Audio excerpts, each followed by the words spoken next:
Hello friends, welcome to movie meter. और आज के वीडियो में हम बात करेंगे स्क्रीम मूवी के पार्ट 4 की। यह एक सस्पेंस थ्रिलर मूवी है। वीडियो में आगे बढ़ने से पहले एक रिक्वेस्ट है कि अगर आपने स्क्रीम मूवी के अगले तीनों पार्ट की एक्सप्लेनेशन वीडियो अभी तक नहीं देखी तो वो आप पहले देख ले, जिससे स्क्रीम मूवी के पार्ट 4 की स्टोरी को आप इजीली समझ सके। मैं उन तीनों वीडियो की लिंक डिस्क्रिप्शन में दे देता हूँ, आप वहाँ से वो वीडियो देख सकते हैं। और अगर आप मुझे सपोर्ट करना चाहते हैं तो इस चैनल को सब्सक्राइब कीजिए और साथ में बेल आइकॉन पर प्रेस कीजिए, जिससे मेरी अगली सभी वीडियो की नोटिफिकेशन आपको मिल सके। तो चलिए अब स्क्रीम मूवी के पार्ट 4 की स्टोरी पर फोकस करते हैं। मूवी की स्टार्टिंग में सैली नाम की लड़की को दिखाया गया है जो अपनी फ्रेंड एना के साथ घर पर अकेली थी।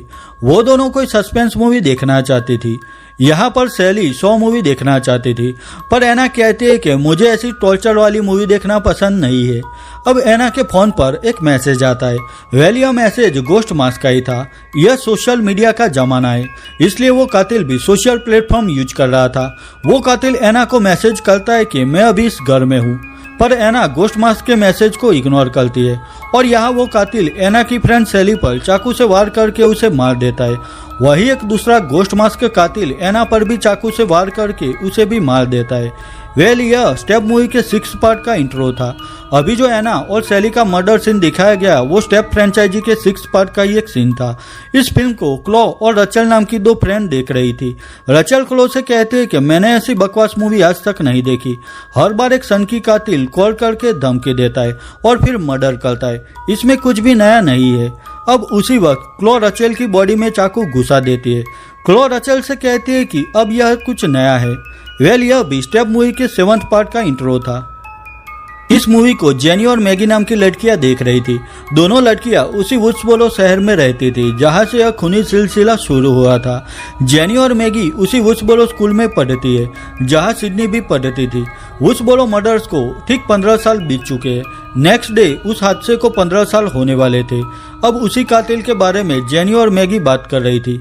तभी वहां पर वो गोस्ट मास्क वाला कातिल आता है। वो जेनी पर चाकू से हमला करके उसे मार देता है। मैगी भी उस कातिल से बचने की कोशिश करती है, पर आखिर में वो कातिल मैगी को भी पकड़ लेता है और उस पर भी चाकू से वार करके उसे भी मार देता है।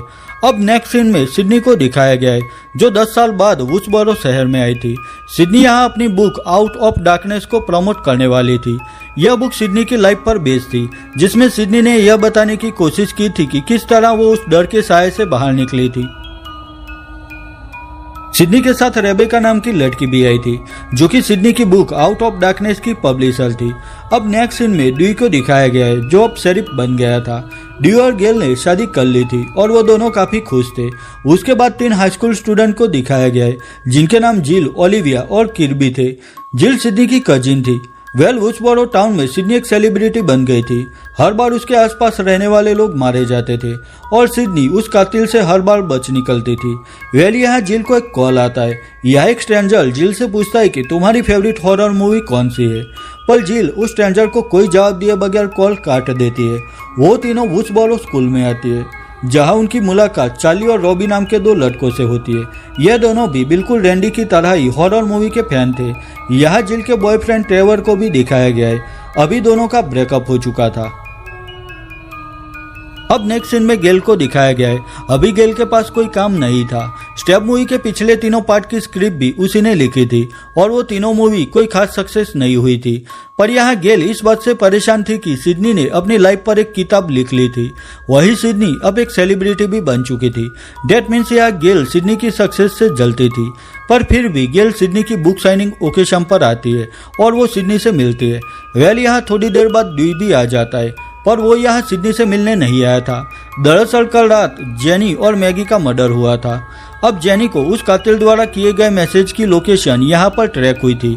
यहाँ सर्च करने पर ड्यू को वो फोन सिडनी की कार में मिलता है। कार की डिक्की में फोन के साथ गोस्ट मास्क और कॉस्ट्यूम, वही वो चाकू और हर जगह खून के धब्बे थे। अब यह सब एविडेंस सिडनी की कार से मिला था, तो वो इंक्वायरी खत्म होने तक वुड्सबोरो शहर छोड़कर नहीं जा सकती थी। पूरे वुड्सबोरो शहर में जेनी और मैगी के मर्डर की बात आग की तरह फैल जाती है। 15 साल बाद फिर से वो गोस्ट मास्क कातिल शहर में वापस आ गया था। पूरे शहर में सनसनी फैल गई थी। सब लोग सिडनी को एंजल ऑफ डेथ कहने लगे थे, क्योंकि जब भी वो वुड्सबोरो शहर में आती है उसी वक्त कातिल इनोसेंट लोगों का मर्डर करने लगता है। सिडनी वुड्सबोरो में अपनी आंटी और अपनी कजिन जिल के घर रुकती है और सिडनी की सेफ्टी के लिए ड्यूई ने एंथनी और रॉस नाम के अपने 2 ऑफिसर तैनात किए थे। अब जिल और किर्बी टीवी पर एक हॉरर ज़ॉम्बी मूवी देख रही थी।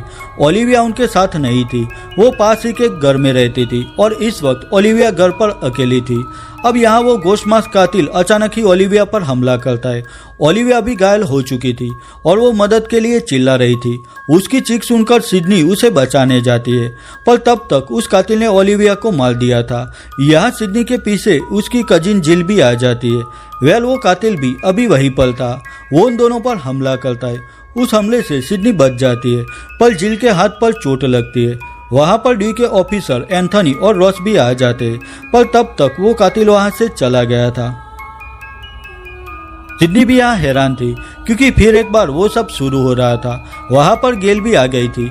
वो हॉरर फिल्म लवर चार्ली और रॉब से मिलती है। यहाँ उनके बीच एक डील होती है। गेल सिडनी को चार्ली और रॉब के सिनेमा क्लब में लेकर आएगी और वो दोनों गेल की मदद करेंगे उस कातिल का पता लगाने में।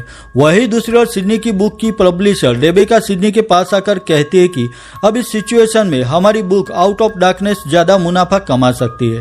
इस बात से सिडनी को भी बुरा लगता है, क्योंकि रेबेका सिर्फ पैसों के पीछे पागल थी। यह सिडनी रेबेका से कहती है कि तुम यहाँ से चली जाओ, मैं किसी दूसरे पब्लिशर से कॉन्टेक्ट करूंगी, मुझे तुम्हारे जैसे लालची लोगों की मदद नहीं चाहिए। अब रेबेका सिडनी से नाराज होकर वहां से चली जाती है। वो पार्किंग एरिया में आती है, पर यहाँ ऑलरेडी वो कातिल आ चुका था। वहां रेबेका अकेली थी और इस मौके का फायदा उठाकर कातिल रेबेका पर हमला करता है और रेबेका पर भी चाकू से वार करके उसे मार देता है। नीचे एक प्रेस कॉन्फ्रेंस चल रही थी, जहां ड्यूई सबको कहता है कि डोंट वरी, हम जल्द ही उस कातिल को पकड़ लेंगे। पर उसी वक्त वो कातिल रेबेका की डेड बॉडी नीचे फेंकता है। अब यह सब देखकर लोग चौंक जाते हैं। अब गेल ने चार्ली और रॉबी से प्रॉमिस किया था, तो वो सिडनी को उनके सिनेमा क्लब पर लेकर आती है। यहाँ चार्ली और रॉबी सबसे कहते हैं कि किलर हमेशा पार्टीज में अटैक करता है और आज रात भी वहाँ पर एक पार्टी है। हर साल वो स्टेप मूवी की मैराथन चलाते हैं, जिसे वो सब स्टेबेथॉन कहते थे। अब रात होते ही पार्टी शुरू होती है, जहां back to back step movie के सभी पार्ट दिखाए जाने वाले थे। गेल भी उस पार्टी में आ चुकी थी, क्योंकि वो उस किलर को पकड़ना चाहती थी। वो पार्टी में कई जगह वीडियो कैमरा छुपा देती है, जिससे वो उस कातिल को आसानी से पकड़ सके। वो सभी कैमरा सेटअप करने के बाद गेल अपनी कार में बैठकर कैमरे की लाइव फुटेज देख रही थी, पर कोई उन सभी कैमरे को कवर करने लगता है। यानी कि किसी को पता था कि गेल ने वो सभी कैमरा कहाँ पर लगाए थे। वो वही कातिल था। यह गेल ड्यूई को इन्फॉर्म करती है और वो खुद इन्वेस्टिगेशन करने अंदर पहुंच जाती है। गेल वहां जाकर अपने सभी वीडियो कैमरा देख रही थी, पर उसे वहां एक और कैमरा भी दिखाई देता है जो उसने फिट नहीं किया था। गेल उस कैमरा की ओर आगे बढ़ रही थी, तभी वो कातिल गेल पर हमला करता है। यह कातिल ने चाकू गेल के शोल्डर में घुसा दिया था। गेल भी मदद के लिए चिल्ला रही थी, पर पार्टी में हो रहे शोर की वजह से किसी को भी गेल की आवाज नहीं सुनाई देती। यह कातिल गेल को खत्म करने ही जा रहा था, पर तभी वहां पर ड्यूई आ जाता है। ड्यूई आकर गेल को बचा लेता है, पर वो कातिल वहां से चला गया था। गेल ड्यूई से कहती है कि वो कातिल सभी मर्डर की वीडियो रिकॉर्ड कर रहा है। वही दूसरी ओर सिडनी और जिल घर पर थे और उनके घर के बाहर एंथोनी और रॉस नजर रख रहे थे। वो दोनों वहां बात कर रहे थे, तभी वो कातिल अचानक ही उन दोनों पर हमला करता है। यह कातिल रॉस और एंथोनी को बड़ी ही आसानी से मार देता है, क्योंकि वो दोनों उस वक्त रेडी नहीं थे। एंथोनी और रॉस को मारने के बाद कातिल सिडनी को कॉल करता है। वो सिडनी से कहता है कि तुम्हें मारने से पहले मैं तुम्हारी पूरी फैमिली को खत्म कर दूंगा। यह सुनकर सिडनी अपनी कजिन जिल के रूम पर आती है, पर जिल वहां पर नहीं थी। दरअसल जिल अपनी फ्रेंड किर्बी के घर गई थी। यहाँ सिडनी और उसकी आंट केट किर्बी के घर की ओर निकलते हैं, पर वो कातिल वहां पर आ चुका था। वो केट और सिडनी पर हमला करता है। कातिल के हमले से किसी तरह सिडनी तो बच जाती है, पर कातिल सिडनी की आंट केट पर चाकू से वार करके उन्हें मार देता है। अब सिडनी वहां से अपनी जान बचाकर भाग रही थी, तभी उसे बाहर ड्यूई की असिस्टेंट ऑफिसर जूडी मिलती है। जूडी वहां पर पुलिस की बैकअप टीम बुला रही थी, पर सिडनी जानती थी कि तब तक कातिल जूडी को भी मार देगा। तो सिडनी अपनी कार लेकर किर्बी के घर की ओर निकलती है अब किर्बी के घर भी कुछ कॉलेज फ्रेंड इकट्ठा हुए थे। यहाँ किर्बी और जिल के साथ चार्ली, रॉबी और ट्रेवर भी थे। रॉबी ने काफी शराब पी ली थी और वो नशे की हालत में बाहर घूम रहा था, पर यहाँ वो गोश्त मांस कातिल आ जाता है और वो रॉबी पर हमला करके उसे मार देता है। वही सिडनी भी किर्बी के घर आ चुकी थी, पर वो कातिल वहां फिर से वापस आ जाता है। सिडनी अपनी कजिन जिल को छुपा देती है और वो खुद उस कातिल से बचने की कोशिश करती है। सिडनी ड्यूई को कॉल करके बता देती है कि वो अभी किर्बी के घर पर है और वो कातिल भी यहाँ पर है। अब ड्यूई भी किर्बी के घर की ओर निकलता है। सिडनी को वहाँ जिल की फ्रेंड किर्बी मिलती है और वो दोनों उस कातिल से बचने के लिए एक रूम में छिप जाते हैं। अब उसी वक्त उन्हें बाहर चार्ली दिखाई देता है। चार्ली किर्बी को दरवाजा खोलने के लिए कहता है, पर किर्बी देखती है कि चार्ली के हाथों पर खून लगा हुआ था, तो वो दरवाजा नहीं खुलती क्योंकि उन्हें भी लग रहा था कि वो कातिल चार्ली होगा। पर यहाँ वो कातिल ठीक चार्ली के पीछे आ जाता है और वो चार्ली को एक चेयर पर बैठाकर उसे बांध देता है। अब वो कातिल किर्बी को कॉल करता है। वो किर्बी से कहता है कि मैं तुम्हें एक प्रश्न पूछूंगा और अगर तुमने उसका सही जवाब दिया तो मैं चार्ली को छोड़ दूंगा, वरना आज उसका मरना तय है।